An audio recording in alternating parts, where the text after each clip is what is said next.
오늘 첫 번째 말씀은 마사에서 시험한 것 같이 너희 하나님 여호와를 시험하지 말라 그랬습니다. 이 마사라고 하는 것은 무리바라고 하는 말로도 땅의 지명을 설명하고 있는 곳인데요. 출애굽기 17장에 보면 홍해바다를 건너서 시내산으로 가던 중에 이 마사라고 하는 곳을 지날 때쯤 마실 물을 찾지 못했습니다. 사람이 물을 먹어야 살지 않습니까? 우리 생존에 절대적으로 필요한 것인데 이 사막이라고 하는 곳은 물을 찾기가 쉽지 않습니다. 물을 먹고 싶다고 아무 데서나 물이 나는 게 아니거든요. 그래서 사막을 여행하는 사람들한테는 이 물을 찾는 거 가장 중요한 것입니다. 아니면 물을 충분히 가지고 가야 돼요. 그런데 이 많은 백성이 한꺼번에 이동을 하는데 물이 없는 곳에서 그렇게 많은 물을 어떻게 해야 할까요? 이제 물이 없으니까 꼼짝없이 죽을 뻔한 이런 상황이 되어진 거지요. 그때의 이스라엘 백성들이 물 때문에 서로 다투었다. 그래서 무리바라고 지명이 새롭게 붙게 되어지는데요. 다투었다는 뜻입니다. 그러면서 과연 하나님께서 우리 가운데 계시냐 안 계시냐, 이것이 이제 그들의 마음속에서 나오는 의문이었어요. 이거는 하나님을 시험한 것이다 라고 하나님이 말씀을 하십니다. 우리에게 이런 어려움이 왔을 때 그 어려움을 놓고 어떻게 해결하느냐 참 중요하거든요. 이 방법을 써보기도 하고 저 방법을 써보기도 하다가 그래도 안 되면 그때는 하나님을 욕하거나 하나님을 의심하게 되어져요. 우리가 늘 말을 조심하고 생각을 조심해야 될 것 중에 하나가 하나님에 대해서 잘못된 생각을 하고 잘못된 말을 하는 겁니다. 평소에는 좋을 때는요, 하나님하고 나의 관계가 참 좋은 것 같아요. 내 믿음도 좋은 것 같습니다. 그러나 어려운 일이 막상 닥치게 되어지면 우리는 그 문제를 하나님 앞으로 가지고 가서 하나님 해결해 주세요 하며 기도를 합니다. 근데 그 기도를 해도 응답이 안 되어지면 하나님이 내 기도를 들으시는 건가 안 들으시는 건가, 그것부터 시작해서 결국은 하나님이 계신가 안 계신가, 여기까지 우리의 마음이 생각이 거기까지 치달을 때가 있어요. 그런데 그거는 참 조심스러운 거예요. 함부로 그런 생각을 해서는 안 되는 것입니다. 그거를 가리켜서 오늘 말씀에 너희 하나님 여호와를 시험하지 말라라고 말씀을 하시는 거예요. 과연 하나님 우리 가운데 계실까요? 안 계실까요? 계신 것은 분명합니다. 분명한데 자꾸만 이것을 의심하게 되어져요. 그런 상황에서 하나님이 하시는 말씀은 하나님을 시험하지 말라는 것입니다. 하나님도 우리를 시험하지 않으신다 그랬어요. 그죠? 우리도 하나님을 시험해서는 안 되는 겁니다.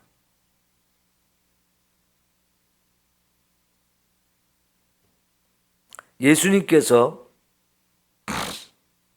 마태복음 4장에 보면 마귀가 찾아와 가지고 예수님을 시험하죠. 3번이나 시험을 했어요. 그 중에 마지막 두 번째 시험이 뭐냐면 성전 꼭대기에서 뛰어내리라는 겁니다. 높은 건물 꼭대기에서 예수님 보고 뛰어내리라는 겁니다. 그거는 누가 봐도 죽는 거예요. 뛰어내리면 죽습니다. 높이 때문에. 그런데 마귀는 그때 시편 91편의 말씀을 인용을 해가지고 네가 정말 하나님의 아들이라면 저 높은 곳에서 뛰어내릴 때 죽지 않도록 하기 위해서 천사를 보내서 너의 발을 탁 받쳐가지고 사뿐사뿐 요 땅에 탁 내려앉게 하면 누가 봐도 예수님이 정말 대단한 분이구나. 하나님이 저와 함께하고 붙들어주는구나. 정말 하나님의 아들이 맞구나 인정할 텐데 한번 해보지 않겠냐? 기적을 행해서 한순간에 수많은 사람들에게 주목을 받고 사람들의 스타가 되어지는 거 멋진 일처럼 보이지 않습니까? 그런데 예수님은 그걸 행하지 않으십니다. 마귀가 제공하는 이 달콤하고 멋진 유혹을 딱 물리치는데 그때 예수님이 요 지금 6장 16절 신명기 6장 16절 말씀을 인용해 가지고 주 너희 하나님을 시험하지 말라 그랬어요. 하나님이 정말 내가 저 위에서 뛰어내릴 때에 나를 붙들어 줄까 안 붙들어 줄까 이거를 가지고 하나님을 시험하지 말라는 거지요. 예수님이 요 말씀을 딱 인용해 가지고 사탄을 공격했어요. 사탄의 공격을 막아내기도 하고 물리치신 거지요. 우리도 그런 시험에 들 때가 종종 있는 거예요. 내가 믿는 사람으로서 내가 기도할 때 정말 이런 일이 일어나면 사람들이 깜짝 놀라면서 하나님 살아계시다 이렇게 말하면서 믿지 않을까? 이런 생각을 우리가 할 수 있습니다. 특별히 여러분 저는 장례식에 가서 예배를 드릴 때 특별히 너무나 안타까운 죽음을 당하신 분들 예수님처럼 나사로를 살릴 때처럼 나사로야 나와라 그래가지고 죽은 자가 벌떡 일어나서 나온다면 얼마나 많은 사람들이 놀라겠어요. 하나님이 정말 살아계시구나. 저 유병학이라는 목사가 정말 대단하구나. 막 이러면서 하나님도 높이고 저도 막 높여줄 거 아니겠어요? 그럼 삼성교회 부흥되는 거 막 순식간에 되지 않겠습니까? 그런 생각이 종종 올라올 때가 있어요. 한번 기도해가지고 이 사람 살리면 어떨까? 네? 그런데 그게 시험입니다. 하나님을 시험해 보는 거예요. 높은 데서 뛰어내리면 당연히 죽는데 하나님의 아들이라면 죽지 않도록 하나님이 천사를 탁 보내가지고 싹 발을 받쳐서 상하지 않게 해준다. 얼마나 멋진 얘기예요. 그죠? 짠 하고 그냥 슈퍼스타가 탄생하는 거잖아요. 그런데 여러분 이것 말고도 예수님께서 수많은 기적을 행하셨잖아요. 병든 자를 고치고 바람과 바다를 잔잔케 해서 그 풍랑이는 바다를 잔잔하게 하고 보리떡 5개 물고기 2마리를 가지고 5,000명을 먹이는 이런 사건들 특별히 그 보리떡 5개와 물고기 2마리를 가지고 5,000명을 먹이고 나온 그 사건은요 예수님의 기적 중에서도 가장 놀라운 기적 중에 기적이었어요. 그래서 그 떡을 먹고 배가 부른 사람들 너무 좋아가지고요 예수님을 뭘로 삼으라고 그랬습니까? 왕으로 삼으려고 그랬어요. 이 예수님이 우리 왕이 되어지면 우리 이렇게 먹고 사는 문제 다 해결해 주니까 조금도 걱정 없다. 지금도 여러분 대통령들이 해야 될 제일 중요한 일이 뭡니까? 경제를 잘 살리는 거잖아요. 미국도 바이든 대통령이 그거 실패해가지고 트럼프 대통령이 됐어요. 트럼프에 대한 반감을 가진 사람들이 사실 많거든요. 그래도 바이든 정부가 너무 경제적으로 못하니까 트럼프 대통령은 나라를 다시 회복할 거다. 다른 나라에 관세를 팍팍 물려서라도 우리에게 미국의 수출을 자꾸 해가지고 미국 경제를 흔들게 하는 그런 일이 없도록 관세를 물려서라도 미국을 잘 만들어가지고 제조업이 살아나서 미국을 경제적으로 잘 살게 하고 일자리를 많게 하고 좋을 거다. 그래서 트럼프를 선택했잖아요. 왜 그래요? 먹고 사는 문제 해결해 주면 제일 좋다는 거지. 예나 지금이나 그 다 원하는 거거든요. 근데 보리떡 두 개, 5개, 물고기 2마리를 가지고 이런 엄청난 사람을 먹일 수 있다는 거는 진짜 누가 봐도 아무나 할 수 없는 일이잖아요. 근데 사실은 그걸 보면서 예수님이 하나님의 아들이 맞구나, 우리를 구원하러 오신 분이구나, 이거를 믿어야 되는데 그냥 우리 먹을 거 해결해 주시는 분, 이분을 꽉 잡자. 그러면 이분이 먹을 것만 해결해 주는 게 아니고 로마의 이 식민지 이런 놈들 다 물리치고 우리 독립할 수 있잖아. 그래서 왕으로 삼고자 했어요. 그런데 예수님을 메시아로 믿지는 않았죠. 그러니까 아무리 기적을 행해도 사람들은 그때뿐이에요. 그러니까 예수님께서는 하나님을 시험하지 말라는 거예요. 시험하지 말고 필요할 때는 기도하면 하나님이 응답해 주시는데, 그걸 통해서 내가 인정받고, 그걸 통해서 내가 유명한 사람이 되고, 그걸 통해서 내가 막 이익이 엄청나게 생기고, 여러분 그거는 하나님, 야고보서에는 뭐라고 그랬습니까? 우리가 기도해도 하나님 응답 안 하시는 거 뭐 때문에 안 한다고 그랬어요? 정욕으로 구하면 응답 안 하신다고 그랬잖아요. 그러니까 내가 기도했을 때 이런 일이 일어날 거야, 그래서 인기가 높아지고 먹을 것이 생기고, 이건 진짜 정욕인 거죠. 하나님의 영광을 위해서라면 하나님이 응답하실 텐데, 내가 기도했는데 응답 안 하셨으니까 하나님은 안 계셔. 여러분 그 새롭게 하소서에 간증을 많은 사람들이 와서 하는데요, 얘기를 듣다 보면 많은 사람들이 어려움을 당했을 때 하나님이 내 기도를 안 들어주셔서 자기는 이제 하나님 떠났다는 거예요. 하나님 안 계시다고. 내 기도 안 들어주신 하나님은 없는 하나님. 그러면서 하나님 떠났다는 얘기를 참 많이 해요.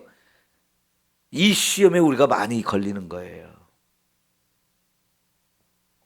여러분, 하나님이 우리의 기도를 들어주셔야만 하나님이 계신 건가요? 나에게는 너무 절박한데, 나에게는 너무 간절한데, 이게 꼭 필요한데 하나님이 들어주셔야 돼. 그래도 안 들어주시는 일이 많아요. 근데 그러면 하나님이 정말 안 계시느냐? 하나님이 안 계신 게 아닌데도 사람들은 그렇게 생각하는 거지요. 그게 바로 하나님을 시험하는 거지요. 자, 그러면 여러분, 우리는 하나님을 시험하지 않고 어떻게 해야 되나요? 자, 여러분 어제 보았던 말씀인데요, 13절을 보겠습니다. 13절 시작. 내 하나님 여호와를 경외하며 그를 섬기며 그의 이름으로 맹세할 것이니라. 여러분, 어제 본 말씀인데요, 다시 한번 우리가 생각해 볼 필요가 있어요. 우리는 하나님을 시험하지 않고 하나님을 어떻게 해요? 경배하고 경외하고 또 섬겨야 된다는 거죠. 그런데 요 13절 말씀을 예수님께서 마태복음 4장에서 시험 받을 때 또 이 말씀을 인용해 갖고 사탄을 물리쳤어요. 사탄이 세 번째 예수님을 시험한 게 뭐냐면, 높은 산으로 올라가서 천하만국의 모든 영광스러운 거 아름다운 거 다 보여주면서 내게 절을 한번 하면 이 모든 걸 너에게 줄게 그랬거든요. 사탄이 예수님에게 경배를 받고 싶었던 거예요. 사탄이 예수님을 통해서 막 높임을 받고 싶었던 거예요. 사실은 이 높임 받고 싶은 거, 그게 사탄이 원하는 거잖아요. 자기가 하나님처럼 되보려고 그랬다가 하나님을 대적한 거잖아요. 하나님처럼 되고 싶은 거, 하나님처럼 높아지고 싶은 거, 그래서 사람들에게 경배를 받고 싶은 거, 이게 사탄이 정말 원하는 거거든요. 그러니까 예수님이 이 모든 거 다 준다, 온 세상 그 아름다운 거 다 준다 그럴 때 예수님은 뭐라고 그랬어요? 오늘 이 13절 말씀을 인용해서 하나님을 경배하고 하나님만 섬겨라 그랬거든요. 여기 이제 신명기에서 우리가 읽을 때는 하나님을 경외하고라고 했는데 마태복음 4장에 보면 하나님을 경배하고 다만 그를 섬기라 그랬어요. 근데 여기 섬기라는 말씀, 하나님을 섬긴다는 게 뭔 뜻일까요? 이게 예배 드린다는 뜻이에요. 예배. 하나님을 예배한다. 하나님께 예배 드린다. 이게 경배한다, 예배 드린다. 이게 하나님을 경외하고 섬긴다는 뜻입니다. 여러분, 우리가 예배 드려야 될 대상은 누구예요? 하나님이죠. 그러나 여러분, 다른 신을 섬기는 사람들은 그 신을 섬기는 거예요. 그 신에게 예배를 드리는 거예요. 이거는 우리가 하나님을 믿는 사람은 그렇게 해서는 안 되는 거지요. 여러분, 선거철 되면 후보자들이 어떻게 해요? 절에도 갔다, 교회도 갔다, 성당에도 갔다, 뭐 무당에게도 찾아갔다, 막 다 갑니다. 왜 그래요? 교회 가서는 내가 교회 하나님을 믿는 사람이라고 그러면서 교회 다니는 사람 표 얻으려고 그래요. 또 절에 가서는 내가 또 부처님도 섬긴다고 그러면서 부처님을 섬기는 불교인들 표를 또 얻으려고 그래요. 성당에도 갑니다. 여기 가서 이 신을 섬기고 저기 가서 저 신을 섬기고 하면서 자기가 다 섬긴다는 거예요. 그런 건 완전히 가짜예요. 엉터리예요. 그죠? 하나님 믿는 사람이면 다른 신을 섬기는 일을 해서는 안 되는 거지요. 물론 절에 가서 스님을 만나고 그 스님과 대화를 하면서 가르침을 받거나 이런 조언을 받거나 할 수는 있죠. 근데 가서 절을 하고 그런 일을 해서는 안 되는 거지요. 여러분,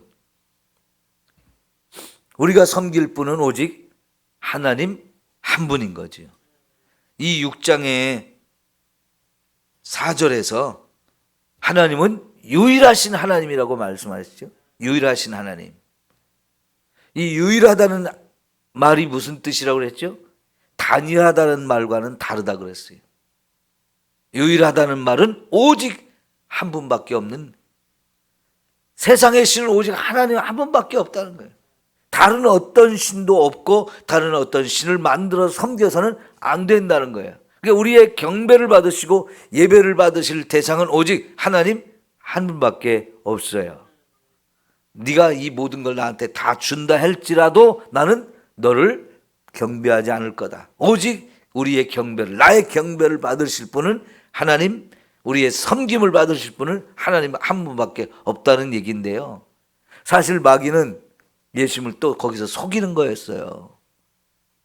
마귀가 이 천하 만국의 모든 걸 줄 수 있느냐? 주지 못합니다. 그건 오직 하나님이 주시는 거지요. 그리고 예수님 자신이 하나님으로서 예수님이 경배를 받으셔야 될 분인데 마귀가 예수님의 경배를 받으려고 이 짓을 해요. 여러분, 어떤 상황이 있어도 저와 여러분은 오직 우리 하나님께만 경배를 드리고 섬겨야 합니다. 자, 그러면 우리 생각해 보세요. 지금 신명기 6장의 말씀에서 예수님이 두 개의 말씀을 딱 인용해가지고 마귀에게 선포를 했죠. 예수님이 하나님의 말씀을 그렇게 중요하게 생각하고 이 말씀을 내 것으로 만들어서 필요할 때 탁 사용을 했단 말이죠. 예수님처럼 우리가 말씀을 중요하게 생각해야 돼요. 예수님처럼.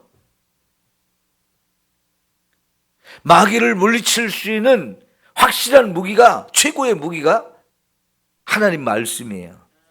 그런데 막상 말씀이 필요할 때 딱 칼을 꺼냈는데 녹슬었어. 아니면 부러졌어. 아무짝에도 쓸모가 없잖아요. 말씀의 칼이 쫙 뺐을 때 시퍼렇게 날이 서가지고 번쩍번쩍 날카롭게 서 있어야 되잖아요. 그러니까 우리가 하나님 말씀을 내가 무기가 될 수 있도록 그렇게 만들어야 된단 말이죠. 그런 일이 바로 말씀을 마음판에 새기는 일이에요. 그 마음판에 새기려면 어떻게 된다고 그랬죠? 먼저 암송을 하고 그걸 자꾸 읊조려 가지고 그 말씀이 깨달아질 때 마음에 탁 새겨지는 것이다라고 말씀하지요. 여러분, 이제 말씀을 열심히 암송하는 일을 해야 됩니다. 그러면 그 말씀이 이렇게 필요할 때 착 꺼내가지고 사탄을 향해서 착 공격을 할 수 있는 거지요. 예수님은 하나님 말씀을 너무너무 중요하게 생각을 하셨고, 그래서 내 말씀으로 만들었고, 그리고는 필요할 때 사용하면서 말씀을 생활화하는 이 삶이 되어졌어요. 그러니까 예수님도 어린 시절을 지냈잖아요. 마리아와 요셉의 몸에서 태어나서 어린아이로 자랐어요. 그렇게 자랄 때 아버지 어머니가 예수님에게 말씀의 교육을 잘 시킨 거예요. 말씀을 계속 외우게 시킨 거죠. 여러 번 말씀드렸지만 유대인들은 어린아이를 창세기부터 신명기까지 다 외우게 만든다고 그랬죠. 근데 그렇게 만들려면, 자식을 그렇게 만들려면 부모가 함께 외우면서 그 말씀을 자꾸 외우게 만들어야 돼요. 여러분, 우리가 쓰는 지금 이 말, 이걸 모국어라고 하거든요. 모국어. 모국어가 무슨 뜻일까요? 어머니 나라의 말이란 뜻이에요. 어머니 나라의 말. 내가 지금 쓰는 말은 내 어머니가 쓰는 그 나라의 말을 내가 쓰는 거예요. 어떻게 그게 가능합니까? 엄마 품에서 계속 아이가 자라면서 엄마가 자꾸 아이한테 말을 가르친 거예요. 그래서 우리가 어머니가 쓰는 나라 말을 하게 된 것이에요. 내 어머니는 한국 사람인데 내가 지금 미국 영어를 한다? 그건 불가능합니다. 어머니로부터 어머니가 쓰는 말을 배워가지고 우리가 말을 하는 거예요. 아버지, 어머니 두 분이 다 있지만 우리는 특별히 모국어라는 말을 쓰는 것은 엄마에게 그 책임이 있다는 거죠. 우리 아이가 말을 배워서 그 말을 사용하게 하는 그 책임은 엄마에게 있는 거예요. 영어로는 mother's language라고 해요. mother's language. 엄마의 언어. 그러니까요, 특별히 어머니들이 말씀을 잘 외워가지고 그 말씀으로 자녀들도 외우게 만들고, 그래서 그 말을 생활 속에 생활화시켜야 되는 거거든요. 근데 예수님이 12살 됐을 때에 예루살렘에 명절을 지키러 갔다가 부모들이 돌아갔는데 예수님이 성전에 남아가지고 랍비들과 말씀을 토론했잖아요. 그 이유가 뭐냐면 그 전까지 말씀을 다 외워버린 거예요. 신명기까지 말씀을 다 외웠고 이제 12살 성인식을 행하고 나면 그때부터 말씀이 무슨 뜻일까 이거를 공부하게 시작하는 거거든요. 그래서 선생님에게 자꾸 물어보는 거예요. 이건 무슨 뜻입니까? 이런 건 어떻게 생각하십니까? 자꾸 물어보기도 하고, 선생님이 또 물어보면 예수님 나름대로 자기가 깨달은 것을 가지고 얘기를 하면서 계속 말씀을 주고받는데, 집에 가는 것도 잊어버리고 사흘을 그렇게 성전에 앉아서 랍비들과 이런 말씀을 주고받으면서 토론을 한 거지요. 그게 말씀을 외운 사람이 가능한 겁니다. 그게 말씀을 외운 사람이 그 말씀을 자꾸 읊조리는 것도 이게 무슨 뜻일까? 이게 무슨 뜻일까를 자꾸 묵상하는 거죠. 그리고는 내가 깨달은 걸 가지고 다른 사람하고 자꾸 얘기를 주고받으면서 내가 깨달은 거, 저 사람이 깨달은 거, 또 다른 사람이 깨달은 거, 이게 막 점점 말씀을 풍성하게 만드는 거예요. 예수님이 이런 삶이 되어졌기 때문에 필요할 때는 언제든지 말씀을 인용해가지고 탁 설명도 하고 가르치고 이렇게 하시잖아요. 그러니까요, 당시에 바리새인이나 서기관 이런 사람들이 말씀을 가르치는 랍비였는데요, 그들이 가르치는 것과 예수님이 가르치는 것이 너무나 달랐다고 그랬죠. 예수님이 말씀을 가르치던 서기관과 랍비들이 꼼짝 못할 정도로 예수님이 말씀을 깊이 깨닫고 계셨던 거지요. 그거는 평소에 이런 삶을 살았기 때문에 가능한 겁니다. 여러분, 우리도 하나님 말씀을 그렇게 자꾸 마음에 새겨야 돼요.